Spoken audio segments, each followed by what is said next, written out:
Hello दोस्तों, तो कैसे आप सब आए हो? बहुत अच्छे होंगे। तो आज हम आप लोग को बिहार में किसान आंदोलन के बारे में बताएंगे कि किसान आंदोलन जो हुआ था तो बिहार का क्या उसमें योगदान था और क्या प्रभाव पड़ा बिहार में किसान आंदोलन से। तो चलिए हम स्टार्ट करते हैं। तो जैसे कि पूरा वीडियो देखिए, आप जाकर के यूट्यूब पे चढ़ा दिए हमारा जितना भी है सब, उसमें बहुत इंपॉर्टेंट क्वेश्चन है, उसमें बिहार दरोगा से पूछे जाने वाला क्वेश्चन। तो आज हम आप लोगों को बिहार में किसान आंदोलन के प्रभाव के बारे में बताने जा रहे हैं। तो हमारे साथ वीडियो बने रहिए रेगुलर। अगर आप लोग नए हैं तो चैनल को सब्सक्राइब कर लीजिए, वीडियो को लाइक कर दीजिए। औपनिवेशिक काल में बिहार के अधिकांश लोग, लगभग कितना, तो 96% जीविकापोषण के लिए क्या कहते थे, कृषि पर निर्भर थे। यहाँ के कृषि प्रणाली सदियों पुरानी थी। बिहार के जो कृषि प्रणाली थे वो सदियों पुराने थे तथा औपनिवेशिक अर्थव्यवस्था में क्या थे, तो विशेषक राजस्व प्रदित थे, शोषण मूल थे और कुटीर कुटीर उद्योग धंधों का क्या थे, हंस भूमि पर जनसंख्या का बढ़ता बोझ, बागान मालिकों के बढ़ते अत्याचार इत्यादि के फलस्वरूप कृषि व्यवस्था ठप पड़ गई और किसान निधन हो गई। किसान जमींदारों और तहसीलदारों के रहमोकम पर छोड़ दिए जाते थे। जमींदार उसे मनमाना लगाना, उपहार और बेगार लेते थे। अधिकांश किसान जमीन से बेदखल होने पर बंटवारा और भूमिहीन मजदूर बन गए। जब अधिकांश जमीन बंटवारा हुआ तो उसमें अधिकांश जमीन वाले लोग बंटवारा कर लिए कुछ और कुछ भूमिहीन बन गए। अतः किसानों द्वारा ब्रिटिश राज के सरकार बागान मालिकों, जमींदारों तथा अन्य बिचौलियों के तीव्र विरोध किया जाने लगे, जो आगे चलकर कई किसान आंदोलन के रूप में विरोध का एक जरिया बन गया। जैसे कि चंपारण क्या बोलते हैं, गांधी जी के चंपारण सत्याग्रह। 30 दिसंबर 1916 को कांग्रेस के लखनऊ अधिवेशन में चंपारण के किसान नेता कौन थे, तो राजकुमार शुक्ल के अनुरोध पर गांधी जी 10 अप्रैल को पटना और 15 अप्रैल 1917 को चंपारण पहुंचे। 10 तारीख को पटना पहुंचे और 15 तारीख के चंपारण पहुंचे। चंपारण सत्याग्रह आंदोलन में गांधी जी के प्रमुख सहयोग थे। जो चंपारण सत्याग्रह का योगदान था उसमें गांधी जी का प्रमुख योगदान था। चंपारण सत्याग्रह में गांधी जी का प्रमुख योगदान था। राजकुमार शुक्ल, राजेंद्र, और किनको योगदान था, राजकुमार शुक्ल, राजेंद्र प्रसाद, अनुग्रह नारायण सिंह, ब्रज किशोर प्रसाद और धींधर कृष्ण सिंह, रामनवमी प्रसाद, मजरूल हक, जेबी किपलाली, पोलक, शंभूषण, नरसिंह परेख और महादेव देराई बोले तो बाद में गांधी जी के सचिव बने महादेव देराई। ब्राज किशोर और शंभुनाथ आदि कौन थे, ब्राज किशोर और शंभुनाथ और आदि इत्यादि। चंपारण क्षेत्र में अंग्रेज बागान मालिकों द्वारा तीन कठिया प्रथा लागू की। यानी बोले तो 20 कट्ठा में तो 3 कट्ठा उसको अपना मन का उसमें उपजाना पड़ता था, तो 3 कट्ठिया लागू की। इस प्रथा के अंतर्गत प्रत्येक किसान को अपनी खेत योग्य जमीन के 3/20 भाग क्या था, अर्थात 1 बीघा में 3 कट्ठा भाग में जमींदार के इच्छा अनुसार फसल उपजानी होती थी। यानी बोले तो 20 कट्ठा, उसमें 3 कट्ठा यानी 17 कट्ठा उसको होगा, 3 कट्ठा जमींदार के इच्छा अनुसार उसमें फसल उगाना पड़ता था। अगर कोई किसान इसमें मुक्त होने चाहता था, तो अगर कोई किसान कहता था कि हम नहीं करेंगे, तो उसको क्या, उसके साथ क्या होता था, तो उसके लिए यह आवश्यकता था कि वह बागान मालिक को एक बड़ी राशि तवान, सरहबेसी या अबावाब के रूप में दे। यानी अगर वो नहीं उगाना चाहता था तो उसको क्या, एक बहुत बड़ा पैसा दिया जाता था ज़्यादा, तो चाहे तो क्या बोलते हैं, तवान के उपयोग में, तो अबाव के रूप में दिया जाता था। इस प्रथा के द्वारा गोरी नीलहे साहेब बड़े पैमाने पर नील की खेती इस क्षेत्र में करते थे। 1859 से 1860 में ही दीनबंधु मित्र ने अपने बंगला नाटक नील दर्पण में नील उत्पादन की शोषणकारी व्यवस्था का मार्मारिक चित्रण किया था। नील दर्पण का अंग्रेजी में अनुवाद बंगला के सुप्रसिद्ध कवि मधुसूदन दंत ने 1861 में किया था। किसने किया था? मधुसूदन दंत ने 1861 में किया था।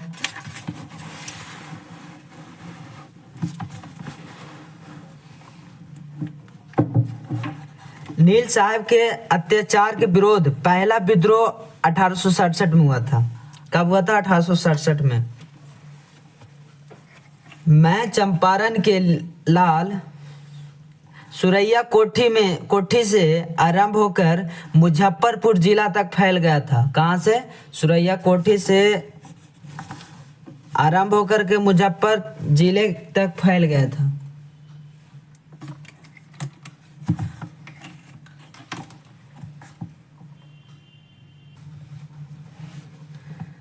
तो मुजफ्फरपुर जिला तक फैला था। 1917 ईस्वी में गांधी जी का चंपारण सत्या इसी शोषणकारी प्रथा के उन्मूलन के लिए हुआ था। यह महात्मा गांधी के भारत में सत्याग्रह का पहला प्रयोग था। महात्मा गांधी के सत्याग्रह का पहला प्रयोग था यह। इस सत्याग्रह से अंग्रेजी हुकूमत को 3 कट्ठिया प्रथा वापस लेना पड़ा। जब 20/3 था तो उसमें 20 कट्ठा में 3 कट्ठा वो उसको जमींदार के मनमौजी से उपजाया जाता था, उसको महात्मा गांधी जी ने बंद करवाया। कौन से सत्याग्रह से? तो चंपारण सत्याग्रह से बंद हुआ, वापस लिया गया। ठीक है कि और किसानों एवं जनमानसा के लिए गांधी देव पुरुष बन गए। यह सत्याग्रह आगे के कई किसान आंदोलन का शक्ति पुंज बन गया। यह जो चंपारण सत्याग्रह था, कई किसानों को आंदोलन का शक्ति पुंज बन गया। चंपारण सत्याग्रह में गांधी जी का सफलता से प्रभावित होकर रविंद्रनाथ टैगोर ने गांधी जी का महात्मा का उपाधि से संबोधित किया। गांधी जी का रविंद्रनाथ टैगोर ने कहा कि आप क्या हैं? तो महात्मा हैं।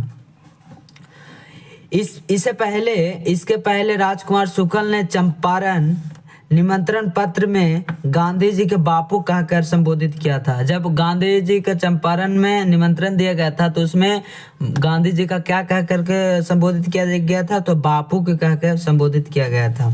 गांधी जी के अहिंसापूर्ण सत्याग्रह को अपार जन समर्थन मिलने के कारण ब्रिटिश सरकार को चंपारण कृषि अधिनियम 1918 पारित करना पड़ा। 1918 क्या करना पड़ा, तो पारित करना पड़ा।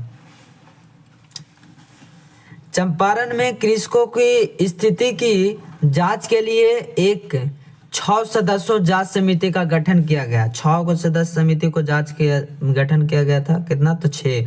चंपारण एग्रीनियन समिति दिया गया, उनको नाम क्या गया, तो चंपारण एग्रीनियन समिति दिया गया। चंपारण एग्रीनियन समिति का अध्यक्ष एफ जी सलाई थे, जो मध्य प्रदेश के आयुक्त थे। जबकि इसके मुख्य सदस्य में महात्मा जी एल.सी.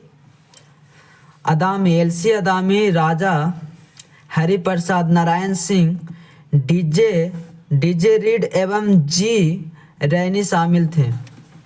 गांधी जी ने 14 नवंबर 1917 को चंपारण के बड़वारा लखन सेन नमक गांव में पहला स्कूल स्थापित किया था। गांधी जी सबसे पहला स्कूल कहाँ स्थापित किए थे, तो बड़वारा लखन सेन नमक गांव में किए थे। कब किए थे, तो 14 नवंबर 1917 को। उसके बाद फिर इसके स्कूल के प्रथम शिक्षक बम्बई के थे। कहाँ के थे, तो बम्बई के थे। ये बवन गोखले एवं उनकी पत्नी अवंतिका बाई गोखले थी।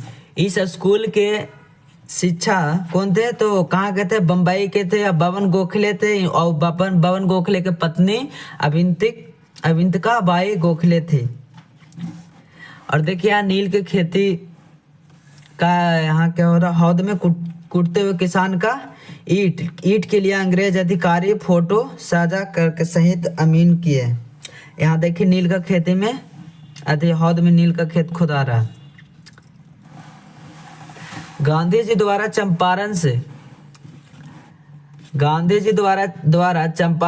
चंपारण में दूसरा स्कूल 26 नवंबर 1917 को कस्तूरबा सेवा केंद्र गांव में खोला गया था। कस्तूरबा सेवा गांव केंद्र में अतिसेवा केंद्र के गांव में खोला गया था।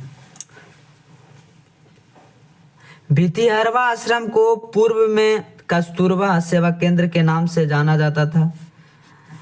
कौन सा सेना नाम, कस्तूरबा सेवा केंद्र के नाम से जाना जाता था, जो अनुसूचित जाति के बालिकाओं और महिलाओं हेतु शिक्षण केंद्र के रूप में स्थापित किया जाता था।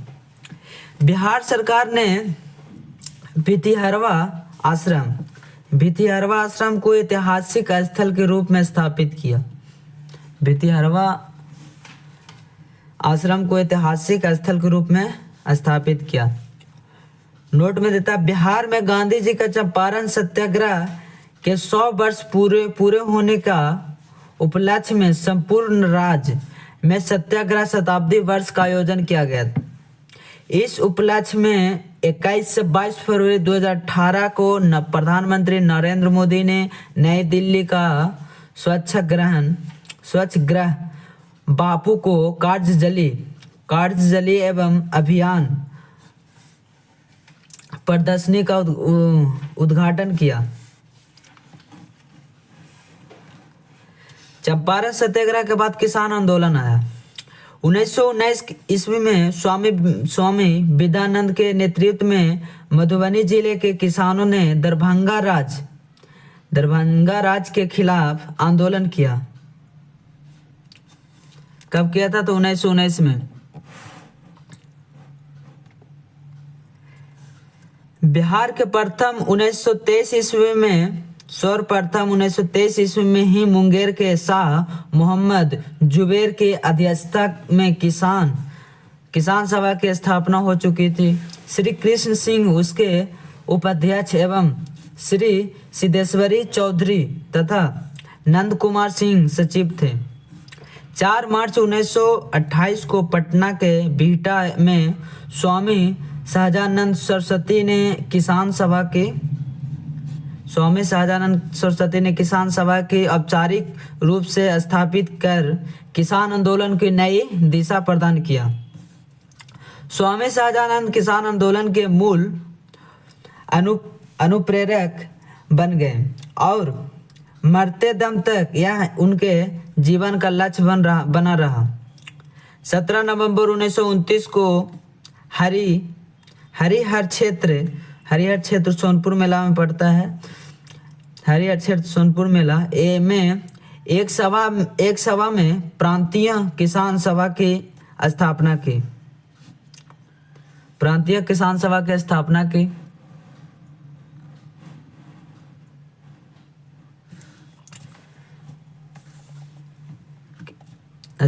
की स्वामी सहजानंद और अध्यक्ष बने। स्वामी सहजानंद उसके अध्यक्ष बने तथा श्री कृष्ण सिंह उनके सचिव, श्री यमुना कार्यों गुरु सहाय लाल और कौशल लाल उनके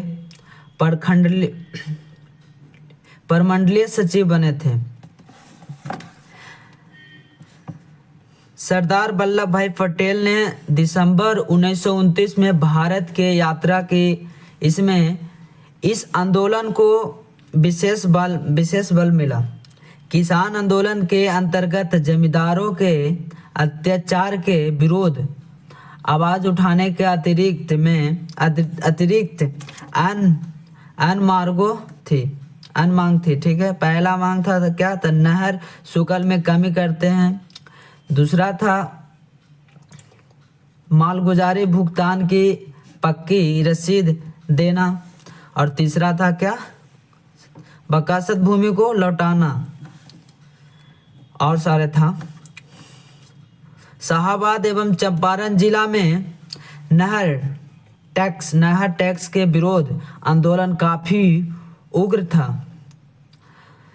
शाहाबाद जिला कांग्रेस कमेटी ने नहर टैक्स वसूली की जांच शीर्षक से एक अधिसूचना जारी की। इस संबंध में श्री कृष्ण सिंह, अब्दुल वारी और बलदेव शाह किसान की उचित मांगों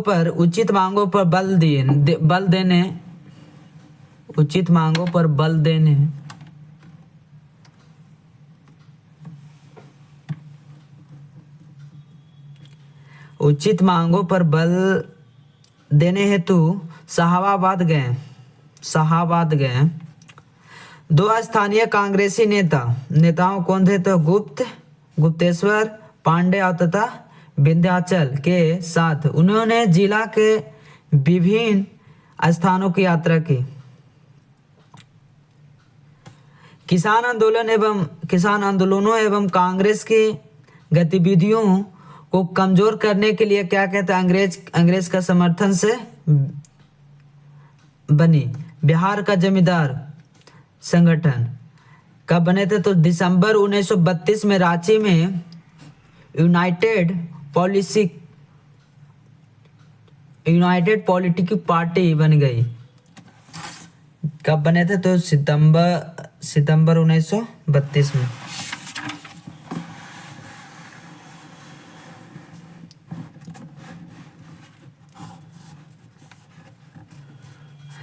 बिहार में किसान आंदोलन का सम्मेलन के बारे में यहाँ पर दिया गया। प्रथम आंदोलन बिहार प्रांतीय किसान सम्मेलन 17 नवंबर 1929 ईस्वी में स्वामी सहजानंद सरस्वती की अध्यक्षता से सोनपुर में संपन्न हुआ था।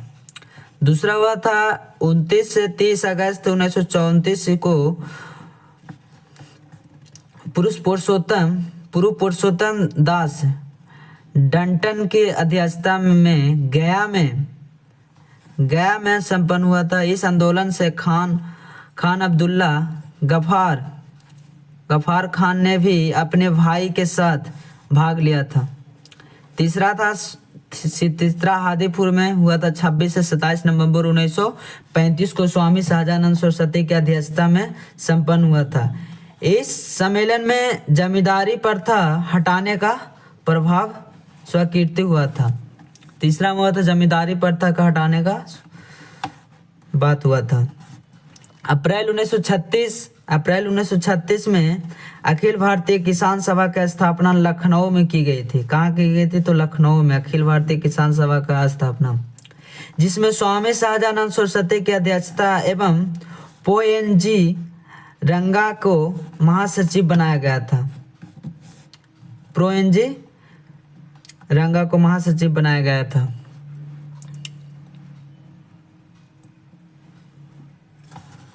किसान सभा का संगठन को बिहार के गांवों में फैलने में स्वामी शाहजानंद सरस्वती के कार्यानंद शर्मा, राहुल संकीर्तन, पंचान शर्मा एवं यदुनाथ शर्मा जैसे बहुत से वामपंथी नेताओं को सहयोग मिला। बिहार प्रांतीय किसान सभा ने सभाओं, सम्मेलन और प्रदर्शनों का भी योजना किया। 1935 ईस्वी में किसान सभा द्वारा जमींदार उन्मूलन का प्रस्ताव पारित किया जा चुका था। इस वजह से चंपारण, सारण और मुंगेर जिला कांग्रेस समिति ने अपने सदस्यगणों को किसान सभा के जुलूस में भाग लेने से मना कर दिया। इस परिस्थितियों के बाद किसान ने प्रत्यक्ष कार्रवाई का रास्ता शुरू की।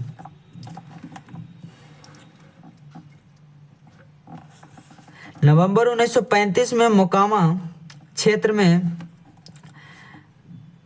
बढ़ैया टाल इलाकों में किसानों द्वारा जमींदार उन्मूलन तथा बाक्सत भूमि की वापसी की मांग को लेकर एक बड़ा आंदोलन शुरू किया गया।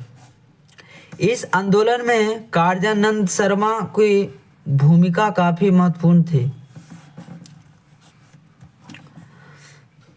कासत भूमि उससे कहते थे जिसे मंदी या प्राकृतिक आपदा के कारण लगाना न दे पाने की स्थिति में किसानों ने जमींदारों को दे दी थी। 1938 में पटना में एक बड़ी किसान रैली हुई। कब हुई थी? 1938 में, जिसमें 1 लाख किसानों ने हिस्सा लिया था। गया जिले के रेवड़ में यादुनंद शर्मा के नेतृत्व में किसान मजिस्ट्रेट से यह घोषणा करने में सफल रहा कि विवादास्पद 850 बीघा जमीन काश्तकारों को लौटा दी जाएगी। फरवरी 1939 में राहुल संकीर्तन ने सारण जिला नियंत्रगत अंबारी स्थान पर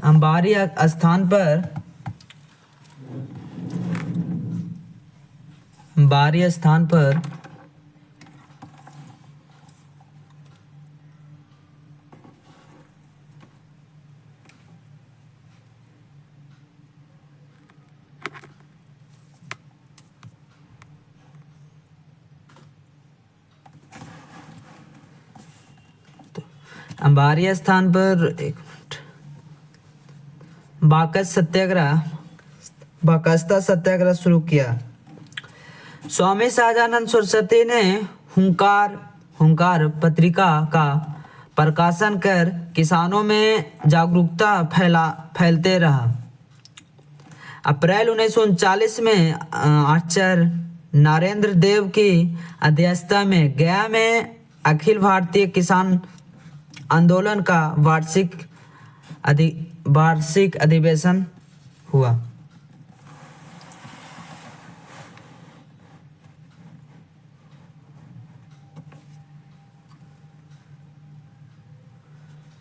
बिहार के किसानों से जुड़ी प्रथाएं, खुदकुटी प्रथा या मुंडा जाति जनजातियों में प्रचलित सामूहिक भूस्वामित्व की व्यवस्था थी। अंग्रेज शासन द्वारा इस प्रथा में हस्तक्षेप के कारण मुंडा विद्रोह हुआ। कम्यूनिटी प्रथा बिहार एवं उड़ीसा में प्रचलित इस प्रथा के अंतर्गत कृषि दास के रूप में खेती करने वाले कमिया जाति के लोग अपने मालिकों द्वारा क्या कहते तो प्राप्त ऋण पर दी जाने वाले ब्याज की राशि को बदले जीवन भर उनकी सेवा करते थे।